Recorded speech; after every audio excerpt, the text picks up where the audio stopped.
নমস্কার সবাইকে, গ্রিন সেন্সে স্বাগত। বাড়িতে ভাবছেন যে গ্রাফট করবেন, কিন্তু করবেন কি করে বুঝতে পারছেন না তো? আসুন চলুন দেখে নিই। তো গ্রাফট করবো আজকে আমরা অ্যাডেনিয়ামে। তার জন্য একটি অ্যাডেনিয়ামের সায়নকে বেছে নিতে হবে এবং একটি রুট স্টক তার লাগবেই। এই রুট স্টকটি যত হেলদি হবে তত ভালো। তো এখানে সায়নটা কাটার পর সেই জায়গাটাতে একটা ফাঙ্গিসাইড লাগিয়ে দিতে হবে। যে ফাঙ্গিসাইড আপনার কাছে অ্যাভেলেবল সেটা লাগালেও চলবে। ঠিক এইভাবে হোক কিংবা ব্রাশ দিয়ে হোক বা কাঠি দিয়ে হোক লাগিয়ে দিতে হবে। চলুন এবার দেখি এই সায়নটাকে আমরা কি করব। তো খুব সহজ প্রসেস, আপনার বাড়িতে বসে করবেন। দেখুন, চিন্তা করবেন না। যদি বুঝতে অসুবিধা হয় আমার চ্যানেলের সঙ্গে থাকুন, আপডেটটা পেয়ে যাবেন। তো এই হচ্ছে আমার একটা রুট স্টক। খুব বড় নয় এবং খুব ছোট নয়, এরকম টাইপের একটা রুট স্টক বেছে নিতে হবে। এই রুট স্টক এবং তার সাথে সাথে লাগবে একটা গ্রাফটিং টেপ, যেটা আমি অনলাইন থেকে ফ্লিপকার্ট থেকে নিয়েছি। এর লিঙ্কটি আমার ডেসক্রিপশন বক্সে দেওয়া আছে, গিয়ে একবার চেক করে নিন। তো এই গ্রাফটিং টেপ খুব সুবিধার এবং খুব যার একটা নেচার আছে, অটো অ্যাডহেসিভ নেচার, টানলেই সেটা লেগে যায়। একে আলাদা করে সুতো দিয়ে বা দড়ি দিয়ে বা এর কাটিং পিস দিয়ে বাঁধতে হয় না। এই জন্য এই গ্রাফটিং টেপটি খুব ভালো, আপনারা নিতে পারেন, রেজাল্ট ভালো পাবেন। আমি সেই জিনিসগুলো ভিডিওতে দেখাই যেটাতে আমি রেজাল্ট ভালো পাই এবং প্রত্যেকের জন্য খুব ইজিলি হয়, সেটাই আমি করি। তো আমার এই যে রুট স্টকটি ছিল, একটা নির্দিষ্ট লেন্থে গিয়ে রুট স্টকটাকে কেটে নিতে হবে, কারণ ঠিক ওপর পোর্শনটাতেই অ্যাডেনিয়ামে গ্রাফটিংটা করলে ভালো হয়। এছাড়া আরও অনেক ধরনের অ্যাডেনিয়ামে গ্রাফটিং হয়, আমি পরবর্তী ভিডিওগুলি আনবো একটার পর একটা। আপনারা সঙ্গে থাকুন, চ্যানেলটাকে একটু সাবস্ক্রাইব করে দেবেন, তাহলে পরবর্তী ভিডিওগুলো আপনার কাছে খুব সহজেই চলে যাবে। তো কাটার পরে এখানে এক ধরনের লিকুইড বের হয়, চেষ্টা করবেন সেটাকে মুছে নেওয়ার। হাত দিয়ে কখনোই নয়, পারলে কোনো টিস্যু পেপার হোক বা সাদা কাপড় হোক মুছে নেবেন। যতটা পারেন নিজের চোখে একটু এটা কেটে নিতে হবে। এবার এটা কেটে নেওয়ার পরে কিছুক্ষণ রেখে দিতে হবে, যতক্ষণ না এর এই লিকুইডটা বের হয়। এবার যে আপনার সায়নটা ছিল, সেই সায়নটাকে ঠিক মোটামুটি 2 থেকে 3টে চোখ রেখে বা তার গিট পোর্শনগুলো রেখে কেটে নিতে হবে ওতে গ্রাফট করার জন্য। দেখতেই পাচ্ছেন ভিডিওতে আমি একটা ধারালো ব্লেড নিয়েছি। ব্লেড কখনোই পুরনো নেবেন না, কারণ সেখানে কন্টামিনেশন হওয়ার বা ফাঙ্গাল ইনফেকশন হয়ে যাওয়ার চান্স থাকবে।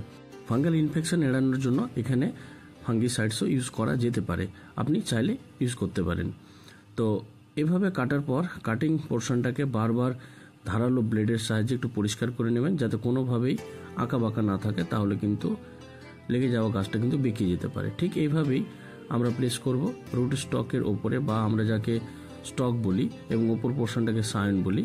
রাখার পরে আমি পরিমাণ মতো একটা গ্রাফটিং টেপ কেটে নিলাম। এটা ব্লেড দিয়েও কাটতে পারেন অথবা হাত দিয়ে টানলে এটা ইজিলি ছিঁড়ে যায়। এটা স্ট্রেচেবল এবং অটো অ্যাডহেসিভ। ঠিক এইভাবে ভালোভাবে সাবধানের সঙ্গে এটাকে টানলেই টাইট হয়ে যায় এবং এটাকে পেঁচিয়ে দিয়ে টাইট করে নিতে হবে।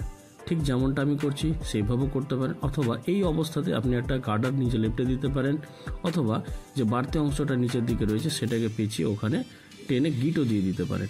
আপনার হাতে এবং আপনার দক্ষতার উপর নির্ভর করছে, আপনি যেভাবে পারবেন সেভাবে করবেন, কোনো অসুবিধা নেই। কারণ অ্যাডেনিয়াম খুব ইজিলি এবং খুব তাড়াতাড়ি জয়েন্ট হয়ে যায়, গ্রাফট হয়ে যায়। গ্রাফটিং কমপ্লিট হয়ে গেলে এটাকে একটু চেষ্টা করবেন সেমি সেড এরিয়ায় অন্তত 2 দিন রেখে দেওয়া। কারণ কখনোই হঠাৎ গ্রাফটিংয়ের পর হঠাৎ করে সানলাইটের মধ্যে বা ডিপ সানলাইটের মধ্যে আনার চেষ্টা করবেন না, তাহলে শুকিয়ে গেলে এটা কিন্তু লাগবে না। তো আশা করি অনেকটা হেল্পফুল হচ্ছে আমার ভিডিওটি। একটু লাইক, কমেন্ট, শেয়ার করবেন। তো মোটামুটি 10 থেকে 12 দিন পর এরকম একটা রেজাল্ট পাওয়া যায়। যা দেখতে পাচ্ছেন যে ওপরে যে গ্রাফটেড পোর্শনটার কুশি বেরিয়েছে, অলরেডি 2টো কুশি বেরিয়ে গেছে। চেষ্টা করবেন যদি নিচে কোনো কুশি বেরোয়, অর্থাৎ রুট স্টকের মধ্যে যদি কোনো কুশি বেরোয়, সেটাকে কিন্তু হাত দিয়ে হোক কিংবা ব্লেড দিয়ে হোক ছিঁড়ে ফেলবেন। অবশ্যই মনে রাখবেন, ছিঁড়ে দেওয়ার পর একটা ফাঙ্গিসাইড যেটা আপনার বাড়িতে অ্যাভেলেবল রয়েছে সেই ফাঙ্গিসাইডটা অ্যাপ্লাই করবেন।